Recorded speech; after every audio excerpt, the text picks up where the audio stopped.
Scene 4। Husband और wife की बातचीत। सुनो, संडे मेरे ऑफिस में पार्टी है। थोड़ा अच्छे से तैयार होके आना। आखिर सबको पता तो चले कि मेरी बीवी कितनी हसीन और खूबसूरत है। और हाँ, सबसे इखलाक से पेश आना। ये अच्छा नहीं लगता है। मुझे नहीं जाना।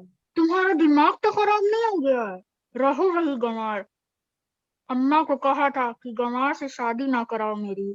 बड़े शहर की कोई मॉडर्न लड़की होती तो उसे ये बुरा नहीं लगता। क्या हुआ? मैं लाडला इतने गुस्से में बाहर क्यों गया है? कह रहे थे कि कल उनके ऑफिस में पार्टी है, वहां अच्छे से तैयार होकर के जाना है। मैंने मना किया तो नाराज हो गए। बेटा, वो तो बहुत बड़ी कंपनी है। वहाँ बड़े लोग का आना जाना है, उठना बैठना है।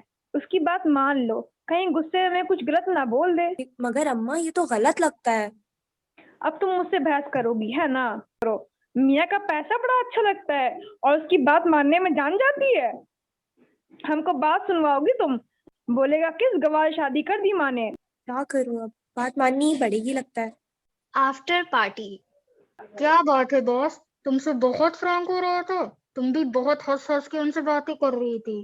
क्या मसला है? मुझे क्या पता, आपने कहा था कि इखलाक से पेश आना। आपको अच्छा नहीं लगा, मुझे भी अच्छा नहीं लगा। अब से मैं पार्टी में नहीं जाऊंगी। अब ऐसा मत करना, मेरी जॉब ही खत्म करवाओगी तुम। किसका फोन है? तुम्हारे बॉस का। कल नंबर लिया था, अब मैं नहीं उठा रही। उठा लो, कहीं वो नाराज ना हो जाए। बस एहतियात से बात करना, ज्यादा फ्रैंक होने की कोई जरूरत नहीं है। आई समझ? After few days. कल बॉस गाड़ी भेज देगा, तुम पासपोर्ट के लिए चली जाना जरा। आप भी आइएगा ना? नहीं, मैंने अगर बॉस से छुट्टी मांगी तो बॉस ने कहने लगना है कि वो तुम्हारा काम करवा देगा। तो कोई जानने वाला है पासपोर्ट ऑफिस में। लेकिन मैं अकेले कैसे जाऊंगी? तुम हमेशा गंवार की गंवार ही रहोगी। भाई, बॉस ड्राइवर भेज देगा और ऑफिस में फोन कर देगा, तुम चली जाना। Next day. तुम्हें कोई प्रॉब्लम तो नहीं हुई ना? नहीं, अल्हम्दुलिल्लाह, तुम्हारे बॉस ने साथ रह करके सब काम करवा दिया। कहीं वेट भी नहीं करना पड़ा। वो तुम्हारे साथ था? उसने तो कहा था कि मैं कॉल कर दूंगा। मुझे नहीं पता, गाड़ी में वो खुद आए थे, पूरा टाइम साथ रहे। वापसी में कोल्ड ड्रिंक पीने भी गए थे हम लोग। क्या? तुम्हारा दिमाग तो खराब नहीं हो गया है?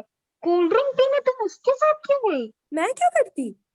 ठीक है, अब से उनको मना कर देंगे। कल मुझे बैंक जाना है, उन्होंने कहा है कि घर गाड़ी भेज देंगे। तुम्हारा पूरा का पूरा दिमाग खराब हो गया है। मना मत कर देना, अच्छी जॉब हाथ से निकल जाएगी नहीं तो। तो फिर आखिर करूं क्या मैं? तुम बच्ची नहीं हो, समझ कर काम किया करो कि सांप भी मर जाए और लाठी भी ना टूटे। After few days. सारा, तुम हमेशा बॉस के साथ बाहर क्यों जाती हो? ऑफिस में लोग बातें कर रहे हैं कि आमिर की वाइफ बॉस के साथ घूम रही है। तो क्या हर्ज है? और तुम गंवार हस्बैंड की तरह क्यों बिगड़ रहे हो? क्या दिमाग खराब हो गया तुम्हारा? आइंदा तुम बाहर नहीं जाओगी। मैं तो जाऊंगी, उनका फोन भी आने वाला है। खबरदार, तुम बाहर गई टांग तोड़ के घर पे बैठा दूंगा। हेलो। क्या हुआ मेरी जान? क्यों रो रही हो? कुछ नहीं। अच्छा मेरी जान, मैं घर के बाहर तुम्हारा इंतजार कर रहा हूँ। आ जाओ। आती हूँ। वाइफ दरवाजे से बाहर निकल जाती है। मैं तुम जैसी औरत के साथ नहीं रह सकता, जिसको ना अपनी इज्जत की फिक्र हो और ना ही मेरी इज्जत की परवाह। मैं तुम्हारे साथ नहीं रह सकता। तुम्हारे साथ रहना कौन चाहता है? हर बात पर चिल्लाते हो। मुझे भी नहीं रहना तुम्हारे साथ। हाय डियर, कैसी हो माय लव? चेहरा क्यों उतरा हुआ है और आवाज़ क्यों रोने जैसे आ रही थी? आमिर ने तो कुछ नहीं बोला ना? रुको, अभी उसके परफॉर्मेंस की नेगेटिव रिपोर्ट देता हूँ। उसने कहा कि वो मुझे छोड़ देगा। मैंने भी कह दिया कि मुझे तुम्हारे साथ नहीं रहना। आप है ना, मैं उससे तलाक लेकर के आपसे शादी कर लूंगी। अब उसके साथ रहना बर्दाश्त नहीं होता मुझसे। ये तुम क्या कह रही हो? तुम तलाक क्यों ले रही हो? मैं तुमसे शादी नहीं कर सकता, मेरे बीवी बच्चे हैं। क्या? लेकिन रोज रोज का घूमना, लंच पर ले जाना, ये सब क्या था? मैंने तुमसे कभी प्यार नहीं किया, ये सब तो सिर्फ टाइम पास के लिए था। मुझसे गलती हो गई, I am very very sorry. तुम क्यों आई हो? अब तुम इस घर में नहीं रह सकती। कौन है बेटा? माँ सारा है। मुझे और अपने बॉस पे बहुत यकीन था, इन लोगों ने मेरा यकीन तोड़ा है। वाह बेटा वाह, बीवी और बॉस पे यकीन था तुम्हें, मगर अल्लाह के अहकाम पर यकीन नहीं था। गलती तुम दोनों की है। दोनों सच्चे दिल से तौबा करो।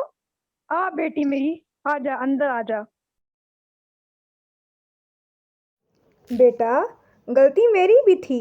तुम बहू को ज़बरदस्ती ले जाना चाहते थे, मैंने भी तुम्हारा ही साथ दिया। हम सब की गलती थी। हम सब मॉडर्न बनने के चक्कर में अल्लाह का हुक्म भूल जाते हैं, और जब परेशानी आती है तब एहसास होता है कि अल्लाह का हर हुक्म हम सब के लिए खैर के लिए है। अल्लाह ने हम सबको पैदा किया है, वो हमारे नफ्सियात को हमसे बेहतर समझता है। अल्लाह का हुक्म मानने से सिर्फ आखिरत में जन्नत नहीं मिलती, बल्कि हमारी दुनिया भी जन्नत बन जाती है बेटा। आजकल के दौर में ईद से ज़्यादा वैलेंटाइन मनाया जाता है। हया की चादर नहीं, फैशन सराहाया जाता है। हया बैकवर्डनेस नहीं, मॉडर्निस्ट है। दीन और दुनिया इसी से वाबस्ता है। ए बिनते हवा, ज़रा होश करो, हराम से बचो, अल्लाह के अहकाम सुनो। तुम्हारे महरम रिश्ते ही तुम्हारा असल सरमाया है।